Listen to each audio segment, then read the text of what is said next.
kalugar, magandang buhay po sa inyong lahat dyan. Tayo po yung magkape. Tama-tama tapos na ang aking trabaho. At ako'y nagpapahinga na lamang. Nandito pa rin naman ako sa aking trabaho. At nag-aantay lang ako matapos yung aking nilalaban ng mga map. Alright, kape tayo mga kalugar. Ngayon magbabahagi na naman po ako sa inyo ng mga natutunan ko salitang Pinis. Ito po ay yung mga pantukoy panao. Sa atin sa Tagalog, pantukoy panao. Ito po ay ang mga salita na mina, sina, han, me, te, he. Ayun. Ito po yung mga pantukoy panao na ginagamit po dito sa Finland. Yung pa lamang po ang aking alam na gamitin yung normal, yung basic pala, normal. Basic. Yung mina po sa Tagalog po sa ating salita, yan po ay pantukoy sa sarili. Kasi sabi, ako, mina. Pag sinabi naman na minun, akin. Minun, akin.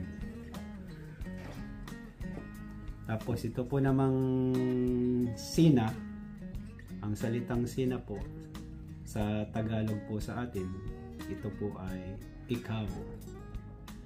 Ikaw. At kung gagamitin nyo naman po yung yung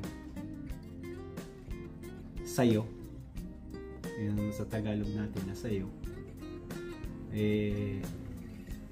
pwede, ang salita po niya sa Pinis ay sinun. Sinun. Kasi kailangan may po kasi diyan may rules na binabago yung mga letra para sa atin din. May kailangan alisin na letra at may palit. Ganda po. Pero may papaliwanag ko din naman ho yun sa mga susunod na araw siguro. Yung tinatawag na kopepe. At yun naman pong isa na pantukoy panao ay han. Han.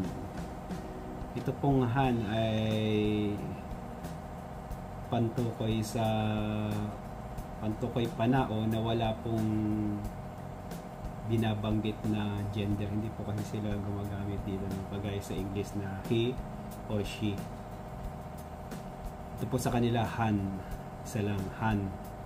Ang han po ay siya. Sa Tagalog po natin, siya. Alright.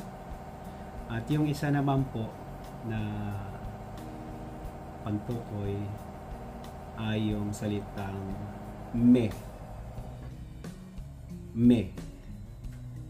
Ang me po sa Tagalog, yan po ay kami.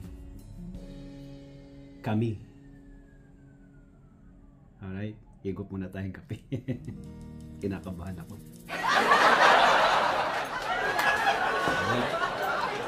Ang isa pa pong pantukoy na panao na ginagamit ay pangmaramihan. Yung me, pangmaramihan po yan eh.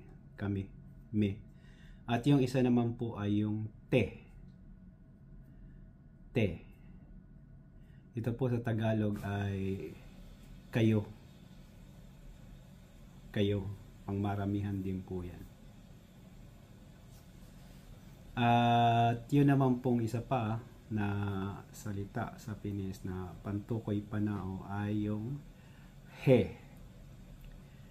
He. Ito po ay sa Tagalog sa ating salita ay sila. Sila, pangmaramihan po yan. At meron pa naman po sila na halos parehas din itong he na ginagamit nila. Ginagamit naman po itong pantukoy sa bagay. Ito po ay ne. Ne, N-E, ne. Ito po ay pantukoy sa bagay, mga bagay. O hayop, gano'n. Alright mga kalugar, ang init ng kape. Meron naman po tayo na dagdag na kaalaman sa ating pag-aaral ng salitang Pinis. Sa susunod na video po, ang tatalakayin naman po natin ay ito pong pagbanggit ng mga araw. Ito pong isang buong linggo at yung isang buwan, yung mga isang buong taon sa yung mga buwan. Ano ba talaga? Yung mga buwan. Yung sa atin ay January, February, March, April, May, June, July, August, September, October, November, December. Sa salitang Pinis, yun naman po ang ating tatalakay sa mga susunod. Alright mga kalugar, maraming salamat po sa mga sumusubaybay po dyan sa Joblar TV, sa video namin mag-asawa. Yung asawa ko ay puro pagluluto ang ginagawa, tsaka yung iba pang mga gawain niya. Maraming salamat po sa inyo pong pagsubaybay sa aming pong video Joblar TV. God bless, bye bye.